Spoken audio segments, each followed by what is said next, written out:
Subscribe now and press the bell icon. Never miss an update.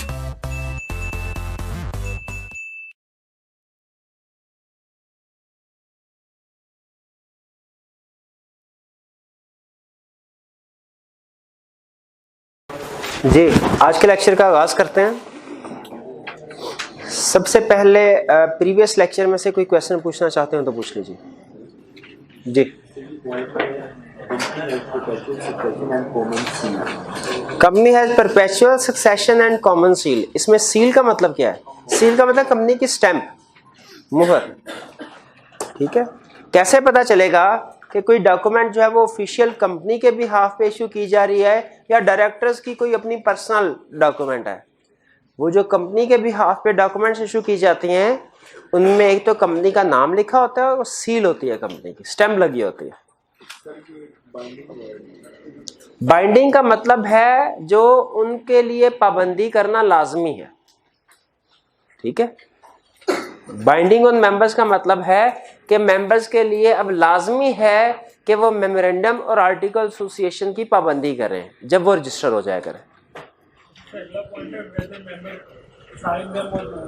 Weather member signed memorandum or not. देखें, इस वक्त जिन लोगों ने memorandum sign किया, जब कंपनी रजिस्टर हो गई, वो कंपनी के मेंबर बन गए, उनके ऊपर मेमोरेंडम एसोसिएशन बाइंडिंग है कि नहीं? बिल्कुल बाइंडिंग है, उन्होंने साइन किया है। उसके बाद फर्ज कीजिए कोई मेंबर अपने शेयर किसी दूसरे बंदे को बेच देता है। अब मेंबर कौन हुआ? वो दूसरा बंदा। अब उसने मेमोरेंडम तो साइन नहीं किया, क्या उसके ऊपर बाइंडिंग है मेमोरेंडम? बिल्कुल। वो ऐसा मेंबर होगा जिसको जब हम आगे शेयर ट्रांसफर कर देते हैं, वो फिर ऐसा मेंबर होता है जिसके ऊपर जो मेंबर तो है लेकिन उसने मेमोरेंडम को साइन नहीं किया। वो कहते हैं ऐसे बंदे के ऊपर भी मेमोरेंडम और आर्टिकल्स बाइंडिंग है। जी, क्वेश्चन नंबर 6 दिखाइए।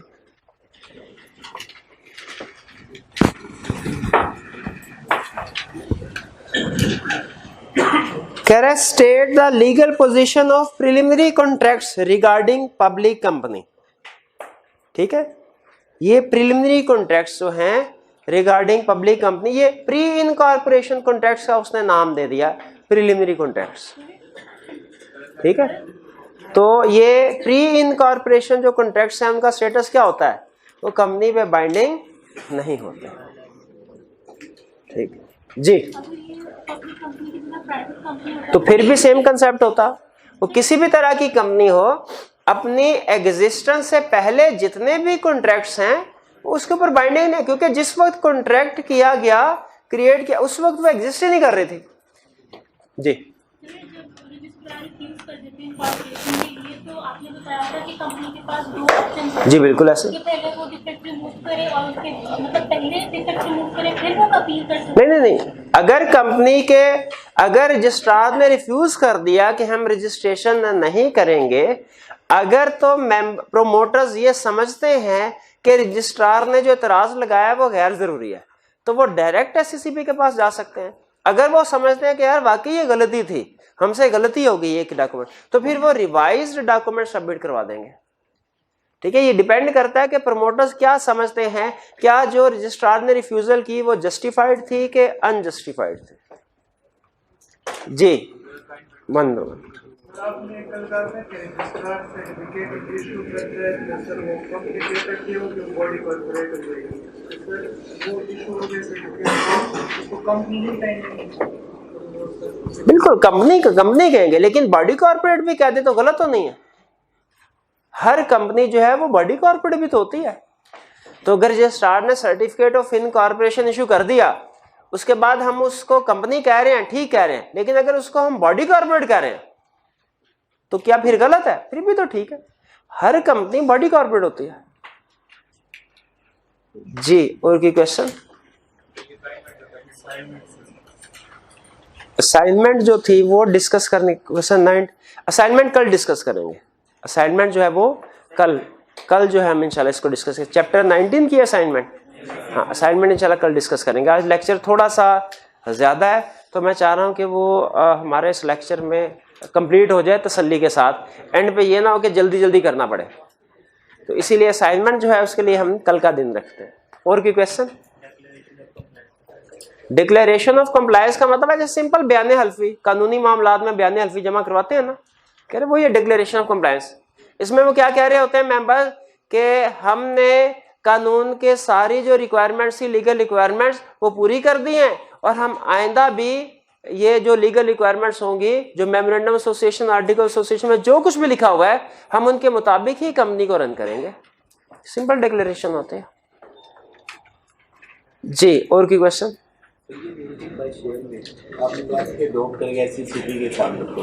जी जी बिल्कुल। अगर सपोज ये फार्मर को अडॉप्ट नहीं करता तो फिर वो टैक्स करेगा? तो हाँ बिल्कुल, अगर वो जो प्रेस्क्राइब फॉर्मेट है कंपनी लिमिटेड बाय शेयर के केस में, आपको पता है आर्टिकल एसोसिएशन का एक प्रेस्क्राइब फॉर्मेट है, कंपनी चाहे तो वो अडॉप्ट कर ले। अगर कंपनी उसको अडॉप्ट नहीं करती तो फिर उसके लिए लाजमी है कि उसने अपना आर्टिकल एसोसिएशन साथ जमा करवाना। ठीक, क्योंकि फिर अगर उसने एससीसीपी का अडॉप्ट नहीं किया तो फिर अपना बना के लेके आए जी। और कोई क्वेश्चन? और जी जी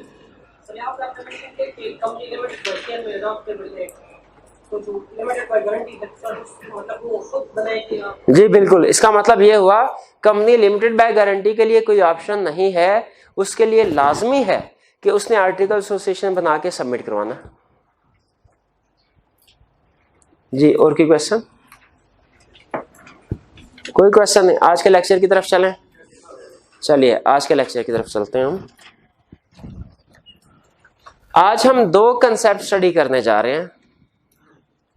एक classes of memorandum of association, कि हम ये तो पढ़ चुके हैं कि कंपनी जब हमने रजिस्टर करवानी है तो मेमोरेंडम ऑफ एसोसिएशन और आर्टिकल एसोसिएशन सबमिट करवाना है, लेकिन इस मेमोरेंडम ऑफ एसोसिएशन में क्या चीजें लिखी होती है, किस किस्म की इंफॉर्मेशन होती है, आर्टिकल एसोसिएशन में क्या चीजें लिखी होती हैं, किस किस्म की इंफॉर्मेशन होती है, ये हम आज स्टडी करने जा रहे हैं लर्निंग ऑब्जेक्टिव 2 में। फिर इसके बाद नेम क्लास। लर्निंग ऑब्जेक्टिव 2 में हम पढ़ रहे हैं कि मेमोरेंडम एसोसिएशन में कौन कौन सी चीजें होंगी। देखिए दो डॉक्यूमेंट है, मेमोरेंडम एसोसिएशन और आर्टिकल एसोसिएशन। दोनों में से ज्यादा अहम कौन सी है वाला? Memorandum of association, legal point of view से। इसीलिए हम भी पहले जब हमने ये स्टडी करना है कि कंपनी बन गई, अब हम देखें मेमोरेंडम एसोसिएशन में क्या क्या चीजें डिस्कस होती हैं, आर्टिकल एसोसिएशन में क्या क्या चीजें डिस्कस हो रही है, हम ये अंडरस्टैंडिंग लेना चाह रहे हैं रिमेनिंग चैप्टर में। पहले हमने पढ़ लिया कि कंपनी रजिस्टर करवाने के लिए मेमोरेंडम ऑफ एसोसिएशन और आर्टिकल ऑफ एसोसिएशन, ये दोनों जमा करवाना, प्रिपेयर करके जमा करवाना जरूरी है। अब हम क्या पढ़ने जा रहे हैं? मेमोरेंडम ऑफ एसोसिएशन में क्या क्या चीजें होती हैं और आर्टिकल्स ऑफ एसोसिएशन में क्या क्या चीजें इंक्लूडेड होती है। रिमेनिंग चैप्टर में हम ये पढ़ेंगे। तो पहले दोनों में से चूंकि मेमोरेंडम ज्यादा है, मैं इसलिए मेमोरेंडम ऑफ एसोसिएशन के बारे में पढ़ेंगे। इसकी क्लासेस कितनी है, क्लासेस मीन सेक्शंस कितने हैं, इसके कितने पैराग्राफ हैं, और दूसरा इसमें से फिर वन बाय वन उन क्लासेस को हम डिटेल में पढ़ेंगे। ठीक है, पहले पढ़ेंगे कि मेमोरेंडम में क्लासेस कितनी किस्म की है, फिर उसके बाद उन क्लासेस को डिटेल में पढ़ेंगे। जो क्लास ज्यादा अहम हुई उसके बारे में ज्यादा एक्सप्लेनेशन अवेलेबल होगी, जो क्लास निस्बतन कम अहम है मेमोरेंडम में उसमें निस्बतन कम अहम होगी, कम डिस्कशन होगी। तो पहले स्टडी करते हैं हम क्लासेस ऑफ मेमोरेंडम। क्लासेस से क्या मुराद है कि मेमोरेंडम के कितने सेक्शन होंगे, इसमें कितनी तरह की इंफॉर्मेशन होगी, कितने पैरा सेक्शंस होंगे। जैसे एक पेज के ऊपर आपके डिफरेंट पैराग्राफ्स होते हैं, तो लीगल लैंग्वेज में एक जो लीगल डॉक्यूमेंट है उसमें जो जितने पैराग्राफ्स होते हैं उन्हें कहते हैं क्लॉजेस। तो कहते हैं मेमोरेंडम में 7 क्लॉजेस होंगी। कौन कौन सी? Name clause, place clause, principal line of business clause, liability clause, authorised capital clause, undertaking clause और एसोसिएशन और सब्सक्रिप्शन क्लॉज। ये क्लासेस होंगे। नेम क्लॉज में क्या लिखा होगा? तो कंपनी का नाम, और क्या लिखना? हाँ, नाम के साथ वर्ड लिमिटेड वगैरह भी लिखा जाएगा। यानी अगर कंपनी लिमिटेड बाय शेयर्स है तो उसके नाम के एंड पे वर्ड लिमिटेड लिखा जाएगा। ठीक है, ठीक है। For example Aslam textile mills, ये नाम है, एंड पे अगर ये लिमिटेड बाय शेयर है, इसके नाम के एंड पे लिखा जाएगा वर्ड लिमिटेड। अगर लिमिटेड बाय गारंटी है, नाम के एंड पे क्या लिखा जाएगा, गारंटी लिमिटेड। ठीक है। अगर अनलिमिटेड कंपनी है तो नाम के एंड में अनलिमिटेड, लेकिन वो आपको पता है रेयर एग्जांपल है, उसके बारे में हम ज्यादा डिस्कशन नहीं करते। तो नाम में क्या लिखा होगा, नेम क्लास में क्या लिखा होगा, कंपनी का नाम, जिस नाम के साथ रजिस्टर्ड हुई है। इसके बाद प्लेस क्लास में क्या लिखा होगा, मेमोरेंडम में प्लेस क्लास में क्या लिखा होगा, वो जगह जहां कंपनी का रजिस्टर्ड ऑफिस है। लेकिन जहन में रखिए, मेमोरेंडम में प्लेस क्लास में कंप्लीट एड्रेस नहीं लिखा जाता, बल्कि सिर्फ वो प्रोविंस लिखा जाता है जहां पे कंपनी का ऑफिस सिचुएटेड है, जिस जगह कंपनी का ऑफिस वाक़या है। जैसे अगर कंपनी का ऑफिस लाहौर में है तो प्लेस क्लास में क्या लिखा होगा, पंजाब। अगर कराची में है, पेशावर में है, अगर कोयटा में है, अगर इस्लामाबाद में है। हाँ, वो कहता है कि अगर तो कोई प्रोविंस में है तो उस प्रोविंस का नाम, लेकिन पाकिस्तान के कुछ हिस्से ऐसे भी तो हैं जो किसी प्रोविंस का हिस्सा नहीं है। ठीक, जो भी एग्जाम्पल, बड़ी एग्जाम्पल जो है जिसके साथ हम सारे एग्री करते हैं वो है इस्लामाबाद। ठीक है, कि इस्लामाबाद पाकिस्तान का हिस्सा तो है कि किसी प्रोविंस का हिस्सा। तो फिर अगर कंपनी किसी ऐसे जगह पे वाक़या है तो फिर वहां पे उसका नाम लिखा जाएगा, जैसे इस्लामाबाद। तो प्लेस क्लास समझ आ गई क्या? तो मुझे बताइए, उसने कहा कि अगर हम फर्ज कीजिए अपना मेमोरेंडम ऑफ एसोसिएशन चेंज करना चाहते हैं, क्या हमें रजिस्ट्रार के पास रजिस्ट्रेशन करवानी पड़ेगी, अप्रूवल लेनी पड़ेगी उससे? इसका जवाब है बिल्कुल। एक क्वेश्चन में आई कि आपने पूछा, अच्छा तो जरा बताइए कि चेंज मैं आपको बताने लगा हूं, इसमें मेमोरेंडम चेंज, इसमें इस चेंज को इनकॉर्पोरेट करने के लिए, ठीक है, रजिस्ट्रार के पास जाना पड़ेगा कि एससीसीपी के पास? रिक्वायरमेंट को जरा गौर से सुनिए, अथॉरिटीज मैंने आपको मेंशन की थी ना, रिक्वायरमेंट क्वेश्चन की गौर से सुनिए।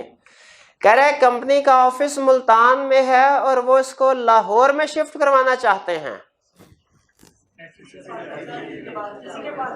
इसका जवाब था किसी के पास नहीं जाना पड़ेगा, क्योंकि मेमोरेंडम में तो सिर्फ प्रोविंस होते हैं और दोनों जो है वो पंजाब में ही है। मेमोरेंडम में अल्ट्रेशन ही नहीं होगी, जब अल्ट्रेशन ही नहीं होगी तो किसी के पास भी जाने की जरूरत नहीं।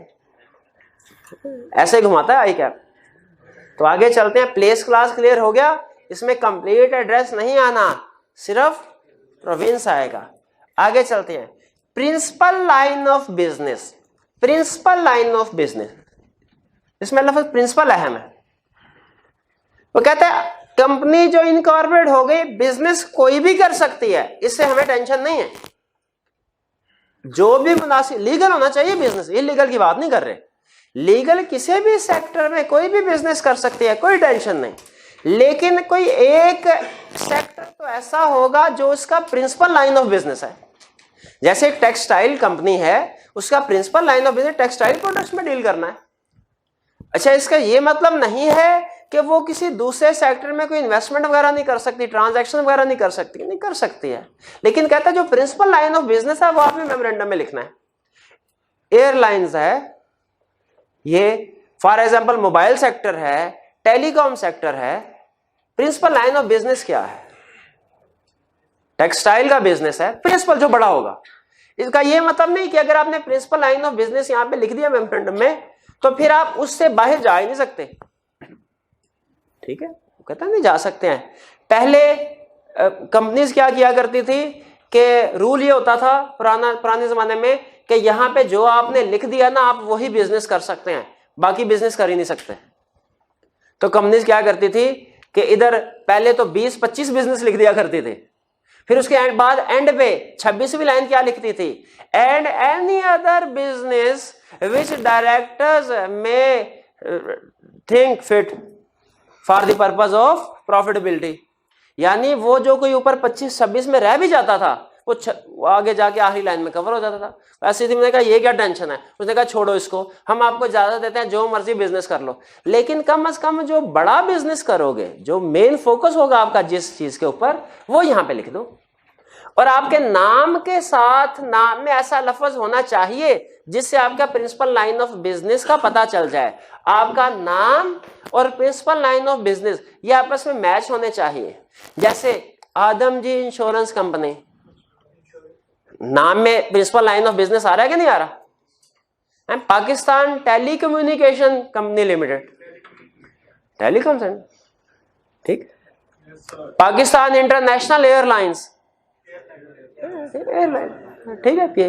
तो ये वो कह रहा है, यही रिक्वायरमेंट है उसकी कि आपने प्रिंसिपल लाइन ऑफ बिजनेस जो मर्जी रखें लिख दें यहां पे, और नाम के साथ वो कंपैटिबल होना चाहिए। ये बात समझ आती है? लायबिलिटी क्लास, लायबिलिटी क्लास में क्या लिखा होगा?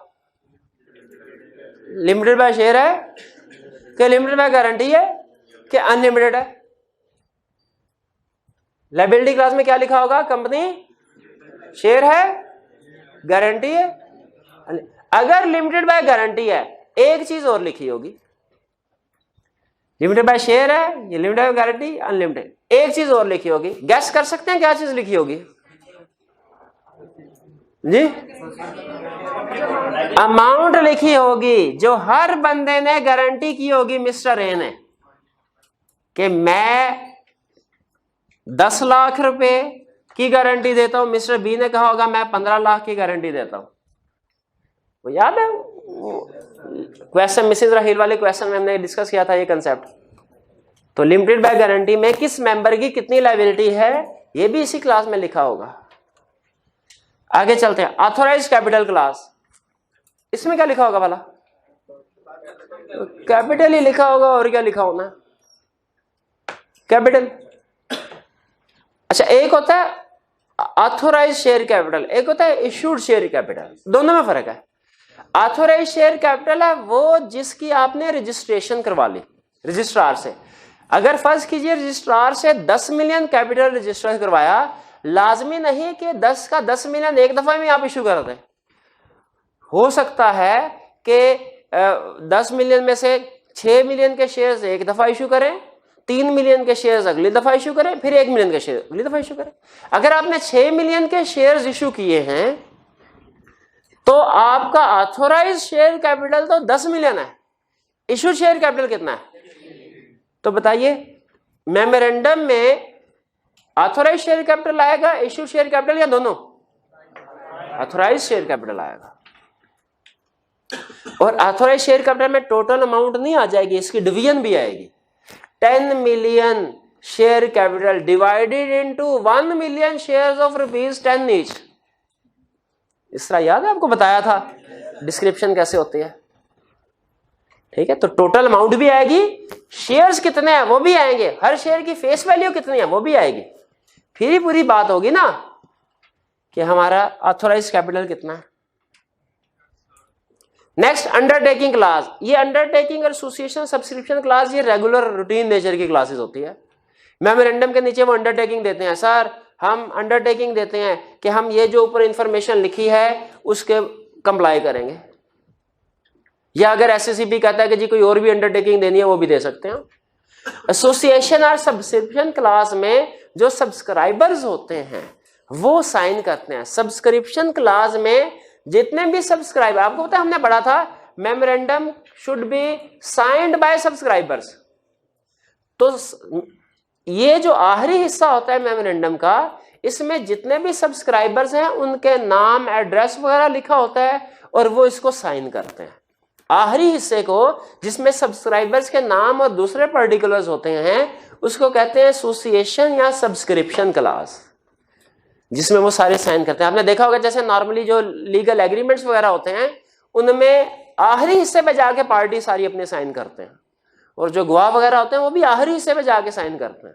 तो उस आखिरी हिस्से को हम कह रहे हैं एसोसिएशन क्लास या सब्सक्रिप्शन क्लास। क्लियर है जी?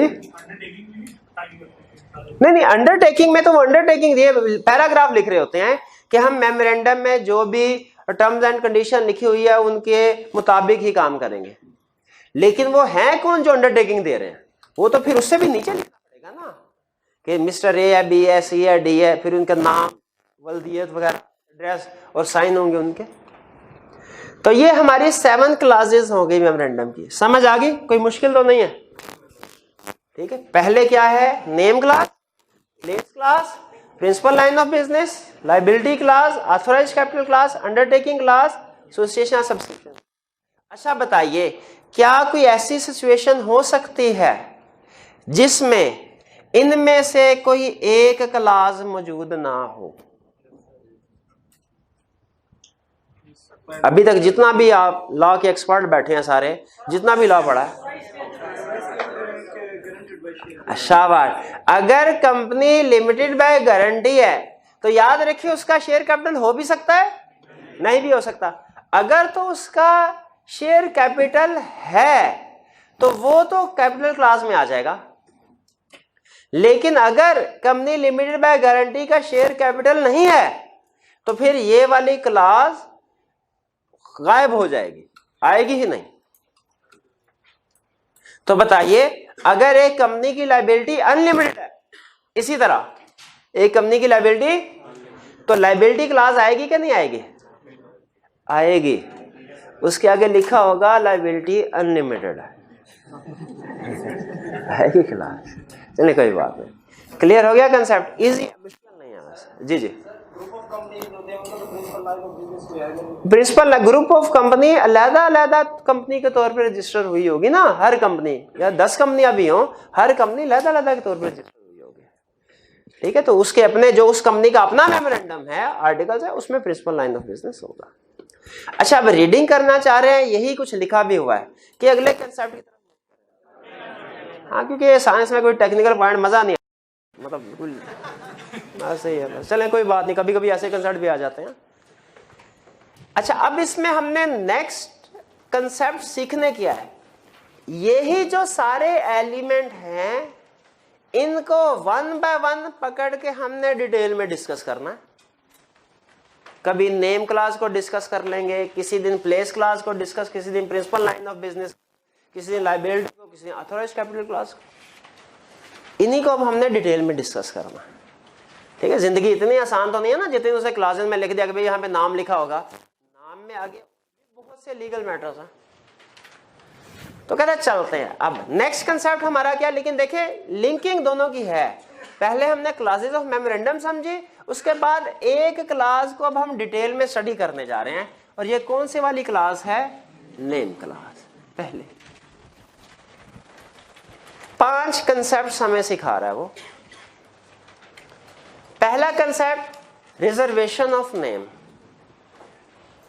नाम, पहले नाम की अवेलेबिलिटी रजिस्ट्रार से कंफर्म करवानी है, फिर मेमोरेंडम बना के लेके जाएं। ये ना मेमोरेंडम बना के लेके जाएं, रजिस्ट्रार के इस नाम की कंपनी तो पहले ही रजिस्टर्ड है। आपको पता है ना, नेचुरल पर्सन में और कंपनी के नाम में फर्क है। नेचुरल पर्सन में तो एक नाम के कई कई लोग होते हैं, उसमें दूसरे लोगों से ज्यादा लेने की जरूरत नहीं। भाई आपका ये नाम है, मैं भी ये नाम रख लूं? वो कहते हैं नहीं, कोई जरूरत नहीं है इसकी, अब जो मर्जी नाम रख लें। लेकिन कंपनी के केस में जरूरी होता है कि एक ही नाम के 2 कंपनीज ना हो, इसलिए कहता है पहले नाम रिजर्व करवाना है, उसके बारे में कुछ रूल्स। फिर वो कहता है प्रोहिबिशन या रिस्ट्रिक्शन ऑफ नेम। प्रोहिबिशन और रिस्ट्रिक्शन ऑफ नेम के वो क्या कुछ ऐसे नाम या अल्फाज हैं कि जो एससीसीपी ने मना किए हुए हैं कि या तो ये नाम आप कभी जिंदगी में नहीं रख सकते, प्रोहिबिट है, या रिस्ट्रिक्शन है, नाम रख सकते हैं, शर्त यह है कि हमसे इजाजत लेनी पड़ेगी। प्रोहिबिशन में रिस्ट्रिक्शन में फर्क है। प्रोहिबिशन का मतलब क्या है? ऐसे जो कभी भी इजाजत नहीं है। रिस्ट्रिक्शन का मतलब क्या है? इजाजत हो, अगर एससीसीपी से परमिशन ले ले फिर रख सकते हैं। तो हम पढ़ेंगे कि कौन कौन से नाम है जिनकी प्रोहिबिशन है, कौन कौन से नाम है जिनकी रिस्ट्रिक्शन है, सिचुएशन क्या है। फिर हम पढ़ेंगे रेक्टिफिकेशन और चेंज इन नेम। ये एंड वाले भाई, आप लोगों को ये नजर आ रहा है ये वाला सेक्शन? चले कोई बात नहीं, मैं बोलता भी रहूंगा, ठीक है चलिए ठीक है। रेक्टिफिकेशन मैं इसीलिए हाजिर हुआ हूं, मैं बोलता रहूंगा साथ साथ, समझ आती। रेक्टिफिकेशन चेंज भाई आप मुझे ये बताइए, आपको अपना नाम अगर पसंद नहीं है आप नाम चेंज कर सकते हैं? तो क्या कंपनी अगर बाद में डायरेक्टर्स जो हैं उन्हें कोई कह दे भैया आपकी कंपनी इसलिए नहीं चल रही कि इसका नाम जो है ये शुभ नहीं है, इसका नाम चेंज कर दीजिए, तो क्या हम नाम चेंज कर सकते हैं? बिल्कुल चेंज कर सकते हैं, बिल्कुल चेंज कर सकते हैं। तो यहां पे हम पढ़ेंगे कि अगर नाम को चेंज करना पड़े तो क्या करना है। फिर कहते हैं नेम को चेंज किया तो इसकी फर्दर भी कुछ रिक्वायरमेंट्स होती हैं, ठीक है। ये वैसे तो इस कंसेप्ट से रिलेट कर रहा है कि यहां पे बता रहा है नाम चेंज करने के लिए क्या कुछ करना पड़ेगा, यहां पे कह रहा है नाम चेंज करने के बाद क्या कुछ करना पड़ेगा, नाम चेंज करने के बाद क्या कुछ करना पड़ेगा। यहां पे कह रहा है पब्लिकेशन ऑफ नेम, कि नेम को पब्लिसाइज करना भी जरूरी है। ये 5 एरियाज है जिनके बारे में हमने डिस्कशन करनी है। छोटे छोटे टॉपिक, बड़ा टॉपिक कोई भी नहीं है इनमें, छोटे छोटे टॉपिक सुनते जाएंगे इंशाल्लाह आसानी से समझ आती जाएगी। पहला रिजर्वेशन ऑफ नेम। देखिए मुझे बताइए, रूल ये है कि एक ही नाम से 2 कंपनी रजिस्टर नहीं हो सकती। अब मैंने एक कंपनी रजिस्टर करवानी है, मेरे जहन में उसका एक नाम है, लेकिन मुझे नहीं पता कि हो सकता है रजिस्ट्रार के पास 10,000 कंपनी रजिस्टर्ड हुई हुई है। अब मुझे नहीं पता कि ये नाम ऑलरेडी इस नाम से कोई कंपनी रजिस्टर्ड है कि नहीं। तो लॉ ये कहता है आप रजिस्ट्रार के पास जाके अपना नाम रिजर्व करवा लो, नाम बता दो। SCCP ने अपनी एक वैसे वेबसाइट के ऊपर जो पोर्टल बनाया हुआ है उसमें जाके, जैसे हम हॉटमेल अकाउंट बनाते हैं ना, तो हॉटमेल में जो अगर आप नया अकाउंट बनाना चाह रहे हो तो आप जो भी प्रपोज आप एड्रेस रखना चाह रहे हैं एंटर करते हैं, वो बता देता है ऑलरेडी इन एग्जिस्टेंस है कि नहीं अकाउंट। हॉटमेल भी एक ही नाम से 2 अकाउंट क्रिएट नहीं करता। उसी तरह SCCP ने भी अपनी वेबसाइट के ऊपर डाटा दिया हुआ है जिससे हमें पता चल जाता है कि इस नाम की कोई कंपनी रजिस्टर्ड नहीं। वेबसाइट पे जाएं, देखें इस नाम की ऑलरेडी कोई कंपनी रजिस्टर्ड है, अगर रजिस्टर्ड है नाम बदले, अगर रजिस्टर्ड नहीं है फौरन रजिस्ट्रार को अप्लाई करें, कहें सर ये नाम जो है हम रिजर्व करवाना चाहते हैं, हमारे लिए रिजर्व कर दें। इस नाम को हम अनकरीब बाकी फॉर्मेलिटीज लेके आपके पास आएंगे, लेकिन तब तक ये नाम आपने संभाल कर और किसी कंपनी को लॉट ना कर दीजिएगा। रजिस्ट्रार कहता है ठीक है आप मेरे पास आए हैं, नाम रिजर्व हो गया, लेकिन 60 दिन तक ये ना नाम रिजर्व करवा के तुम भूल जाओ, मैं क़यामत तक किसी और कंपनी का इस नाम से रजिस्ट्रेशन ना कर सकूं। कहता नहीं ऐसे नहीं होगा, तो आपके पास टाइम कितना है, नाम रिजर्व कर देगा। रिजर्व करने का मतलब क्या है, अब आप विद इन 60 डेज आए, डॉक्यूमेंट्स लेके मेमोरेंडम आर्टिकल्स वगैरह, इस नाम की कंपनी रजिस्टर कर देते हैं आपकी, लेकिन 60 डेज अगर गुजर गए फिर नाम रिजर्व नहीं हुआ, फिर अगर कोई और बंदा इसी नाम से कंपनी इनकॉर्पोरेट करना चाहता है तो वो करवा लेगा। नेम रिजर्व हो गया। कहता है अगर फर्ज कीजिए रजिस्ट्रार रिफ्यूज कर देता है नाम रिजर्व करने से, तो क्या आप उसके डिसीजन के खिलाफ अपील फाइल कर सकते हैं? सेम प्रोविजन जो कल पड़ी थी कि अगर रजिस्ट्रार इनकॉर्पोरेट करने से रिफ्यूज कर दे तो हमारे पास एक ऑप्शन तो थी रिवाइज डॉक्यूमेंट सबमिट करवा दे, दूसरी ऑप्शन क्या थी, कमीशन के पास चले जाएं। कितने दिनों में? आगे फिर वही कहानी, कमीशन का डिसीजन अपील कोर्ट में फाइल नहीं की जा सकती। ये नेम रिजर्वेशन से क्या मुराद है, समझ लग गई? कितने दिनों के नाम रिजर्व होता है? रजिस्ट्रार के डिसीजन के खिलाफ अपील किसको करनी है? नेक्स्ट, प्रोहिबिशन और रिस्ट्रिक्शन ऑफ नेम। प्रोहिबिशन का मतलब क्या कि कोई ऐसा नाम जो आप रख ही नहीं सकते। है कि ऐसा नाम जो आप रख ही नहीं सकते? बिल्कुल है। कहता है पहला आइडेंटिकल, ऐसा नाम जो एग्जिस्टिंग किसी कंपनी का है या उससे बहुत ही ज्यादा मिलता जुलता है, आई का फर्क डाल के आपने उसी नाम से कंपनी रजिस्टर करवाने की कोशिश की, कहता है रजिस्टर नहीं करेगा। ठीक है, आइडेंटिकल नेम से क्या दूसरी कंपनी रजिस्टर हो सकती है? ऐसी कंपनी जो भी एग्जिस्ट कर रही है उसी के नाम से नई कंपनी इनकॉर्पोरेट नहीं हो सकती। दूसरा, अगर नाम ऐसा है जो इनएप्रोप्रिएट है, उसमें कोई गैर पार्लिमानी अल्फाज का इस्तेमाल किया गया है नाम में, तो वो कहते हैं ऐसे नाम के साथ कंपनी रजिस्टर्ड नहीं होगी, इनएप्रोप्रिएट। या वो नाम ऐसा है जो लोगों के मजहबी जज्बात को मजरूह करता है, ठीक है, मजहबी जज्बात को मजरूह, वो कहते हैं ऑफेंड्स रिलीजियस फीलिंग्स, उस नाम से भी रजिस्ट्रेशन नहीं हो सकती। ठीक, ऐसा नाम जिसमें ऐसे अल्फाज हों जिनको कमीशन ने मना कर दिया है, जिनको कमीशन ने मना कर दिया है, वो नाम भी हिस्सा नहीं हो सकता। अच्छा, अब देखिए, कमीशन ने दो तरह की लिस्टें दी हैं। एक लिस्ट तो ऐसे नाम की जो कभी भी वो कहता है हम किसी को अलाउ नहीं करेंगे, और दूसरी लिस्ट ऐसे नाम की जो कमीशन कहता है अलाउ कर सकते हैं, पहले हमसे इजाजत लें फिर। जैसे वो कहता है कोई भी कंपनी, पहले बताइए, ये तीन वाली क्लियर होगी ना आपको? आइडेंटिकल नेम से रजिस्ट्रेशन नहीं हो सकती, इनएप्रोप्रिएट या फ्रेंड्स रिलीजियस फीलिंग्स, इनसे भी नहीं हो सकती। हाँ, आइडेंटिकल में एक एक्सेप्शन है कि फर्ज कीजिए जो कंपनी ऑलरेडी एग्जिस्ट कर रही है वो वाइंड अप हो रही है, वाइंडिंग अप फेज में, और उस कंपनी के लोग अपनी रजामंदी दे देते हैं कि ठीक है सर, जैसे ही हम वाइंड अप हो आप हमारे नाम से दूसरी कंपनी ले लीजिएगा। वाइंडिंग अप फेज में कंपनी हो तो उसके नाम से दूसरी कंपनी, नई कंपनी इनकॉर्पोरेट हो सकती है, क्योंकि रजिस्ट्रार को भी पता है इस कंपनी ने तो खत्म हो जाना अनकरीब। अब आते हैं हम SCCP की तरफ, कि SCCP ने कुछ अल्फाज के बारे में कहा है कि ये तो आप रजिस्टर हो ही नहीं सकते। कुछ अल्फाज ऐसे हैं जिनके बारे में कहा है हमसे परमिशन ले लें फिर रजिस्ट्रेशन हो सकते।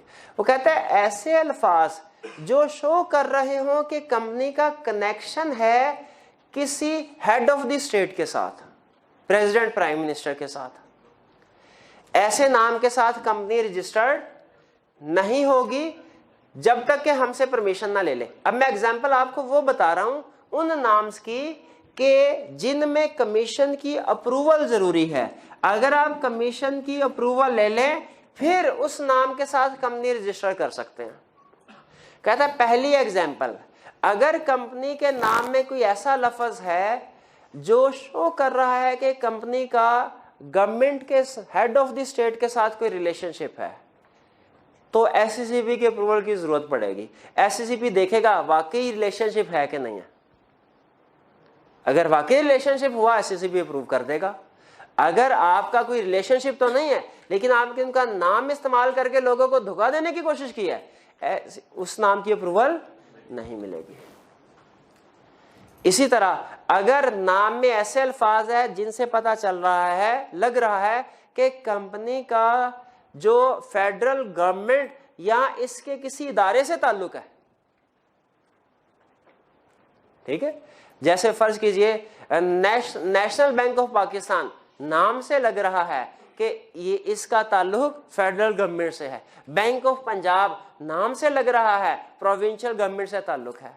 अगर मैं इसी तरह कोई ऐसा कंपनी इनकॉर्पोरेट करता हूं, उसके नाम में वर्ड नेशनल लिख देता हूं, या बैंक ऑफ मतलब इसी तरह का कोई और सेक्टर में कंपनी इनकॉर्पोरेट करता हूं, तो मुझे SCCP के पास जाके अप्रूवल लेनी पड़ेगी। और SCCP देखेगा कि ये गवर्नमेंट का प्रोजेक्ट कंपनी है या प्राइवेट पर्संस की भी वो अलाउ नहीं करेगा। इसी तरह अगर कोई नाम का कोई हिस्सा, ऐसा लफ्ज ऐसे हैं जो शो कर रहे हैं कि कंपनी का ताल्लुक foreign head of the state, foreign government के साथ, इंटरनेशनल ऑर्गेनाइजेशन के साथ है, तो उस IMF के साथ है फॉर एग्जाम्पल, मैं ऐसी कंपनी जो बना लूं उसके नाम में लफ्ज IMF लिख दूं, तो आपको तो यही लगेगा ना नाम देके ये IMF की कंपनी है, इसके बैकएंड पे IMF। आप कहेंगे ओ इसके पास तो पैसे ही बड़े होते हैं, ये तो कंपनी कभी बैंकरप्ट नहीं होगी, इन्वेस्टमेंट करते जाओ धड़ाधड़ और 2 महीने बाद में पैसे लेके निकल जाऊं। तो मुझे बताइए क्या मेरी कंपनी को IMF का नाम वर्ड नाम में लिखने की, रजिस्टर करवाने की इजाजत होनी चाहिए? नहीं होनी चाहिए। यही इसीलिए वो कह रहे हैं इस तरह की उन्होंने रिस्ट्रिक्शन लगा दी। तो क्लियर हो गया हमारा कि हमें कोई भी मुनासिब सा नाम रख सकते हैं, लेकिन वो कहता है नाम रखते हुए इन चीजों का ध्यान रखना है, आइडेंटिकल नहीं होना चाहिए, इनएप्रोप्रिएट नहीं होना चाहिए, ऑफेंस रिलीजियस फीलिंग्स नहीं होना चाहिए, ऐसा नाम नहीं होना चाहिए जो SCCP ने मना कर दिया। ठीक है, ये तो वो चीजें हैं जो स्ट्रेट अवे बैंड है। इसके बाद उसने कहा कुछ अल्फाज ऐसे हैं जो अगर आप अपनी कंपनी के नाम में इंक्लूड करना चाहते हैं तो कमीशन की अप्रूवल की जरूरत होगी। और वो नाम जो है कौन सी है, उनकी एग्जांपल उसने दे दी कि ऐसे नाम जो कि फॉरेन गवर्नमेंट के साथ एसोसिएशन को शो कर रहे हो, इंटरनेशनल ऑर्गेनाइजेशन के साथ एसोसिएशन को शो कर रहे हो, वो हेड ऑफ द स्टेट के साथ एसोसिएशन को शो कर रहे हो, वो फेडरल गवर्नमेंट प्रोविंशियल गवर्नमेंट के साथ रिलेशनशिप लिंकिंग शो कर रहे हो, वो कोई ऐसा नाम है, ऐसी कंपनी है जिसको स्टार्ट करने के लिए गवर्नमेंट की तरफ से लाइसेंस चाहिए होता है। जैसे मुदारबा कंपनीज है, इनको जैसे पाकिस्तान में आपको पता है बैंकिंग सेक्टर में अगर आप बिजनेस करना चाहते हैं तो आपको लाइसेंस लेना पड़ेगा गवर्नमेंट से। तो इसी तरह मुदारबा कंपनीज हैं, इनको भी लाइसेंस लेना पड़ता है। तो ऐसी कंपनीज रजिस्ट्रेशन करवाने के लिए अपने नाम की पहले SCCP से अप्रूवल लेती है, फिर रजिस्ट्रेशन करवाते हैं। तो कुछ कंसेप्ट समझ आया आपको? कंसेप्ट क्या सीखा हमने भी कि हम कोई भी मुनासिब सा नाम रख सकते हैं अपनी कंपनी का, लेकिन नाम रखते हुए हमें इन चीजों का ध्यान रखना है। ऊपर वाली 4 चीजें तो बिल्कुल नहीं होनी चाहिए, 5वीं चीज हो सकती है अगर SCCP के अप्रूवल आ जाए। क्लियर हो गया? ठीक है। अच्छा, अगर फर्ज कीजिए आपका इंटरेस्ट है, आप कहते हो सर ये समझ आ गया आइडेंटिकल नेम नहीं होना चाहिए, ये समझ आ गया इनएप्रोप्रिएट अल्फाज नहीं होने चाहिए उसमें, गैर मुनासिब नाम, कोई ऐसा नहीं होता जिससे लोगों की रिलीजियस फीलिंग जो है वो हर्ट हो, समझ आती है बात? ऐसे अल्फाज जिनको SCCP ने रेस्ट्रिक्ट कर दिया कि मेरी अप्रूवल के बगैर आप इस्तेमाल नहीं कर सकते कंपनी के नाम में, उसकी भी समझ आ गई क्योंकि एग्जाम्पल दी हुई थी। भाई ऐसे कौन से अल्फाज हैं जो कि SCCP ने प्रोहिबिट कर दिया है कि कभी इस्तेमाल नहीं कर सकते? तो आप SCCP की वेबसाइट पे जाएं, वहां पे सर्च कीजिए list of names prohibited by SCCP। वहां पे आपके सामने एक वर्ड की फाइल आ जाएगी, उसमें ये सारे अल्फाज लिखे हुए हैं। ठीक है, आप उसको देख सकते हैं, लेकिन देखने की जरूरत नहीं, वैसे इंटरेस्ट के लिए कह रहा हूं। अगर आपने अपनी कंपनी बनानी हो प्रैक्टिकली तो फिर उसमें देख सकते हैं कि ये अल्फाज मेरी कंपनी के नाम में नहीं होने चाहिए। तो ये प्रोहिबिशन और रिस्ट्रिक्शन ऑफ नेम समझ आ गया? अच्छा, फर्ज कीजिए 2 सिचुएशन यहाँ पे, नाम एक दफा अगर रजिस्टर हो गया, सर्टिफिकेट ऑफ इनकॉर्पोरेशन इशू हो गया, बाद में नाम चेंज हो सकता है कि नहीं? अच्छा, इसमें 2 पॉसिबिलिटीज हैं, एक है टर्म रेक्टिफिकेशन, एक है चेंज इन नेम। आपको दोनों में फर्क समझ आ रहा है? रेक्टिफिकेशन का मतलब है गलत ना होना नहीं चाहिए था, हो गया। चेंज से हमें यह समझ आ रहा है कि पहले भी सही हुआ था नाम रजिस्टर्ड, कंपनी जो है उसको चेंज करना चाहती है, दूसरा एक सही नाम रखना चाहती है। ठीक है, पहले कंसल्ट पड़ता है रेक्टिफिकेशन का। कहता है फर्ज कीजिए कि रजिस्ट्रार जिस वक्त मेमोरेंडम और आर्टिकल जो है रजिस्ट्रार के पास पहुंचे, उस वक्त रजिस्ट्रार को नींद आ रही थी और उसने धड़ाधड़ आधा सोया आधा जागा, उसमें बहुत सी कंपनीज को सर्टिफिकेट ऑफ इनकॉर्पोरेशन इशू कर दिया, और उसमें ऐसी कंपनी भी थी जिसका नाम ऐसा था जो आइडेंटिकल था, या जो इनएप्रोप्रिएट था, या जो ऑफेंस रिलीजियस फीलिंग था, या जो ऐसा था जो SCCP ने मना किया हुआ है। अब सर्टिफिकेट इशू कर दिया, उसके बाद अब रजिस्ट्रार सर पकड़ के बैठा था, SCCP पकड़ के मुझे मारेगा, कहेगा मैंने मना किया था नाम का और तुमने रजिस्ट्रेशन कर दिया, अब मैं क्या करूं?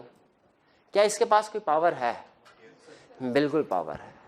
ये कंपनी को नोटिस भेजेगा कि भैया आप मौका देगा कि हम आपका नाम गलत रजिस्टर कर दिया है, रेक्टिफाई करना चाहते हैं, आप आइए अपना मौकफ बयान कीजिए, आपको इस पे कोई इतराज तो नहीं है।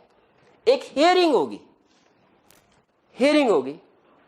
राइट दिया, ताकि वो जिस कंपनी का नाम रजिस्टर किया जा रहा है वो आके अपना पॉइंट ऑफ बताए। वो कहे सर अब तो हमने अपना काम शुरू कर दिया, हमने इतनी हैवी एडवर्टाइजमेंट कर दी अपने नाम के, ठीक है, जो भी उसका पॉइंट ऑफ व्यू है आगे पॉइंट ऑफ व्यू दे।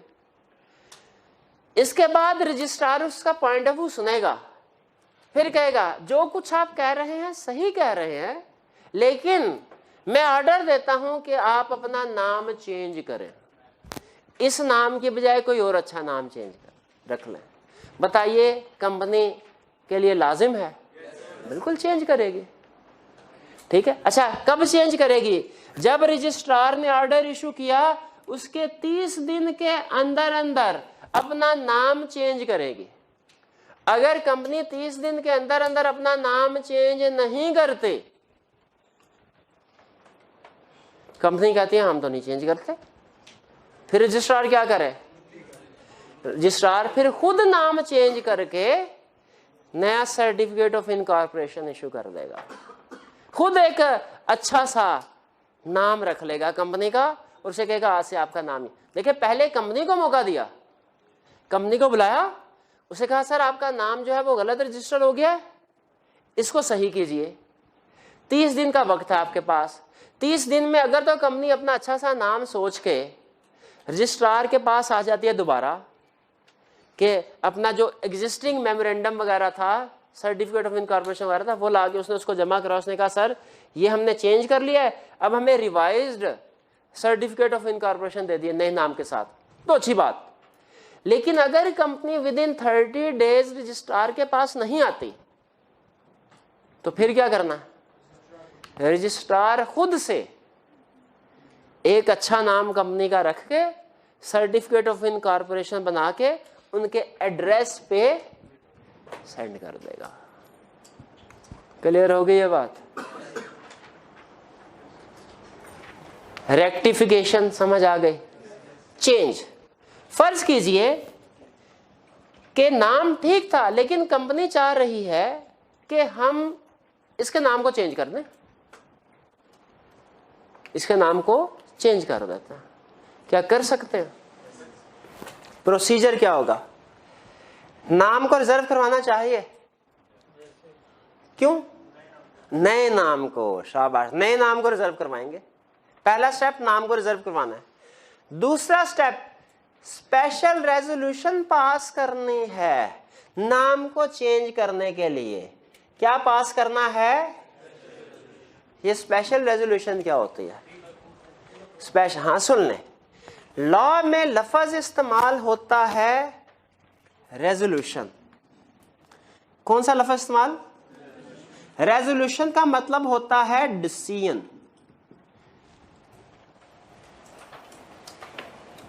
कुछ डिसीजन ऐसे हैं, देखें, जो रोजमर्रा मामलात के डिसीजन हैं वो तो डायरेक्टर्स ने करना है, लेकिन जो ज्यादा अहम डिसीजन है शेयर होल्डर्स ने करना है।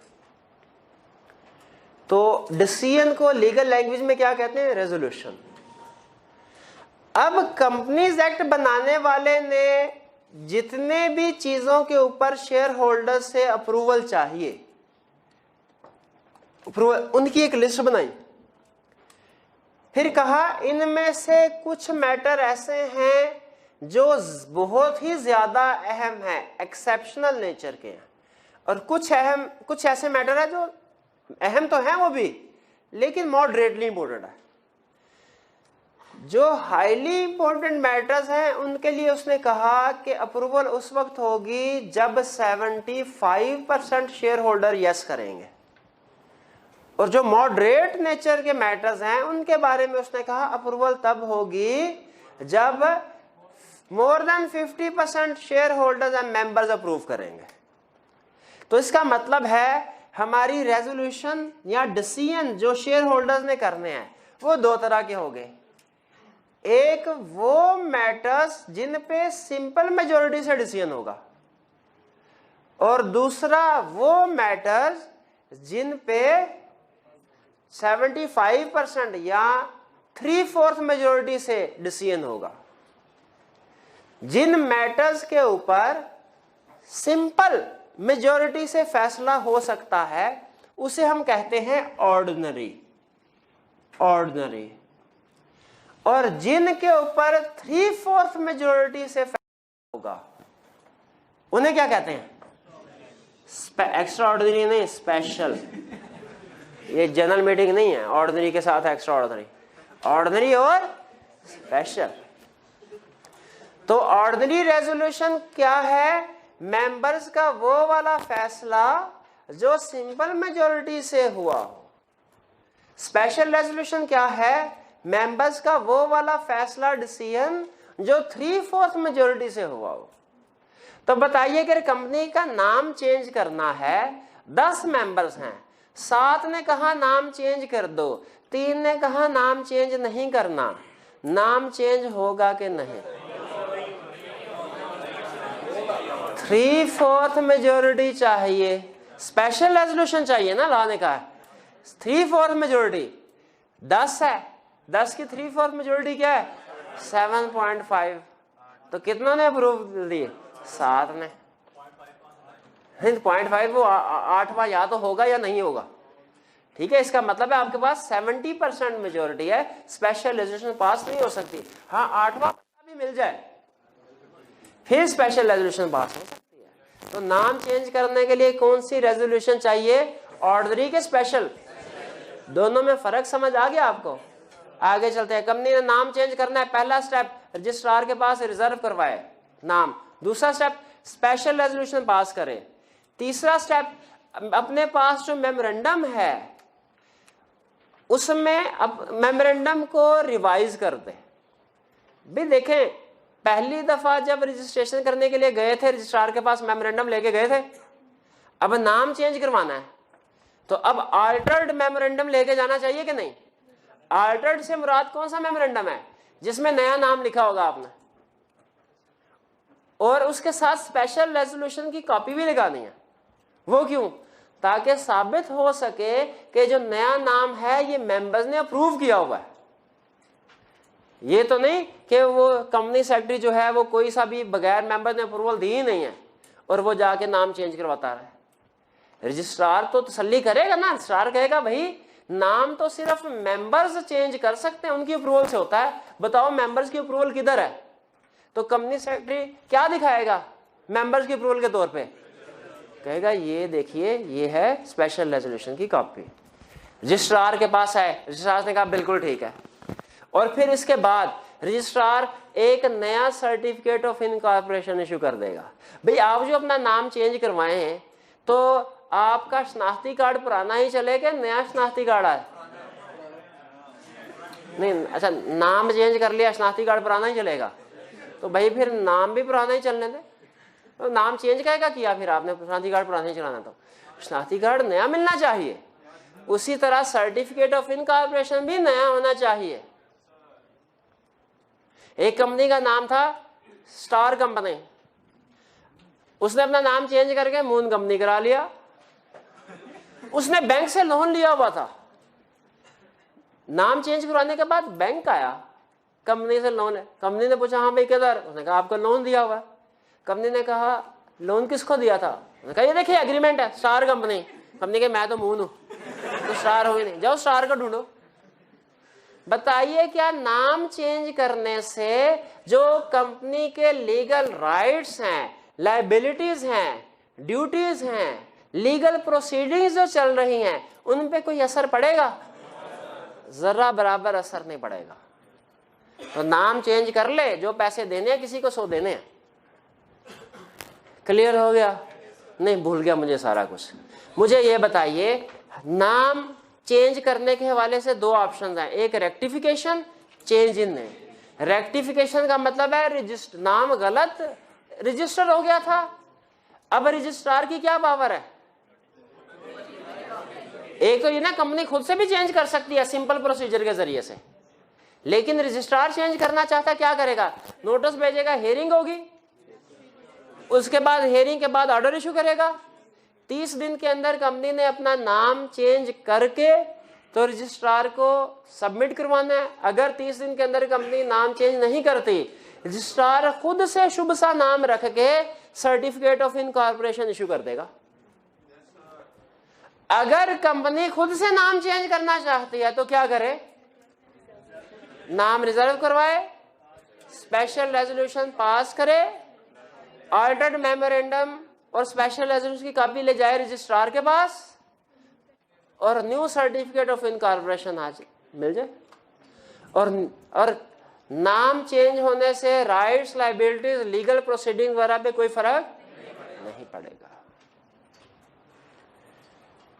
इसके बाद कह रहा है जब नाम चेंज करो ना तो अपने नए नाम के साथ पुराना नाम भी मेंशन करना है 90 दिन तक। आपने शायद कभी देखा हो, बाज़ औक़ात किसी कंपनी का या बैंक का नाम लिखा होता है, नीचे लिखा था फॉर्मली, पुराना नाम इसका ये है, पुराना नाम भी लिखा होता है।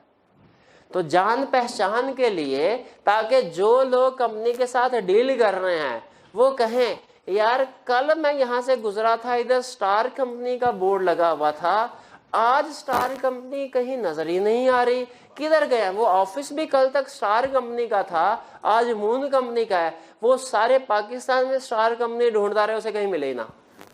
तो बताइए ऐसे होना चाहिए कि जहां कहीं अब मून कंपनी है उसके नीचे ब्रैकेट में छोटा सा लिखा होना चाहिए कि फॉर्मली स्टार कंपनी, ताकि 90 दिन तक, सारी उम्र के लिए नहीं, ताकि जो लोग डीलिंग कर रहे हैं उन्हें पता चल जाए, वो इधर उधर ना ढूंढते रहे, उन्हें पता भाई ये वो कंपनी है जो पहले किसी और नाम के साथ। तो लॉ कहता है जब आप कंपनी का नाम चेंज करते हैं तो जो लोग आपके साथ डील कर रहे हैं उनकी आसानी के लिए आपने 90 दिन तक ओल्ड नेम के साथ न्यू नेम को भी पब्लिश करना है। कहाँ पब्लिश करना है? कहता है अपने हर डॉक्यूमेंट पे और हर प्लेस ऑफ, हर ऑफिस के बाहर, हर दफ्तर के बाहर बोर्ड लगा होता है ना, ये बाहर निकले कॉलेज से ऊपर देखे बोर्ड लगा होगा राइस स्कूल ऑफ अकाउंटेंसी है, तो इसी तरह हर कंपनी के बाहर बोर्ड लगा होता है। कहता है वहां पे आपने पुराने नाम के साथ नया नाम भी लिखना है, हर ऑफिस प्लेस के बाहर और हर ऑफिशियल डॉक्यूमेंट पे। समझ आई बात? नाम चेंज करेंगे तो रिक्वायरमेंट क्या है? 90 दिन तक पुराना नाम नए नाम के साथ लिखना है। किस जगह? हर डॉक्यूमेंट पे, हर ऑफिस के बाहर, अपने हर ऑफिस के बाहर। ये तो हो गया यहां तक रिक्वायरमेंट। बाकी इसके बाद पब्लिकेशन ऑफ, ये रूटीन का कंसेप्ट है, इसका चेंज ऑफ नेम के साथ ताल्लुक नहीं है। ये खास तौर पे चेंज ऑफ नेम के पॉइंट ऑफ व्यू से बताया उसने। ये रूटीन वाला है कि रूटीन में कंपनी अपने नाम की मशहूरी करे। पब्लिकेशन ऑफ नेम क्या कंसेप्ट है? रूटीन में भी कंपनी को चाहिए कि अपने नाम की मशहूरी करे, यानी कुछ जगह हैं उस पे अपना नाम वाजे करके लिखे। भाई किस जगह पे अपना नाम वाजे करके लिखे? कहता है हर ऑफिस के बाहर, हर ऑफिशियल डॉक्यूमेंट पे और अपनी मोहर स्टैंप पे।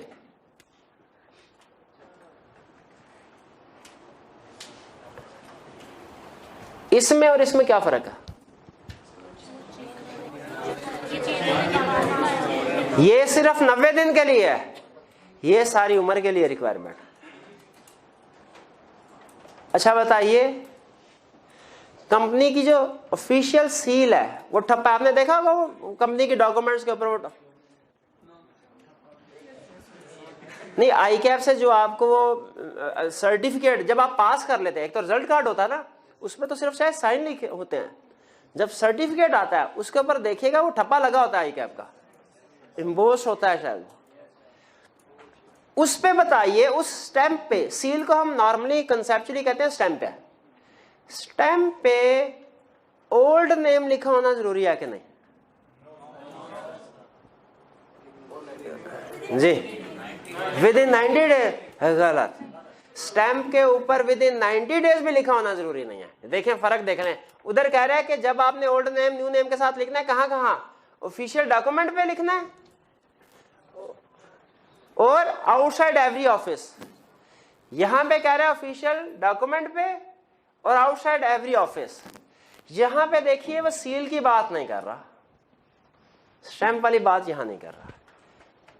ठीक है, तो ये थोड़ा सा फर्क है, इसका ध्यान रखना है हमने। जी क्लियर हुआ कंसेप्ट? तो आज हमने क्या पढ़ा?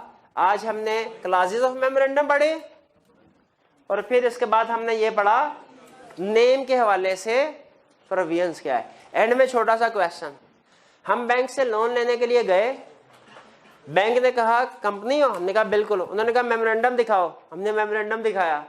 उसने कहा जाओ भाग जाओ, कोई लोन नहीं मिलना तुम्हें। हमने कहा क्यों? उसने कहा मेमोरेंडम में ये तो कहीं लिखा ही नहीं हुआ कि आप बारो कर सकते हैं बैंक से,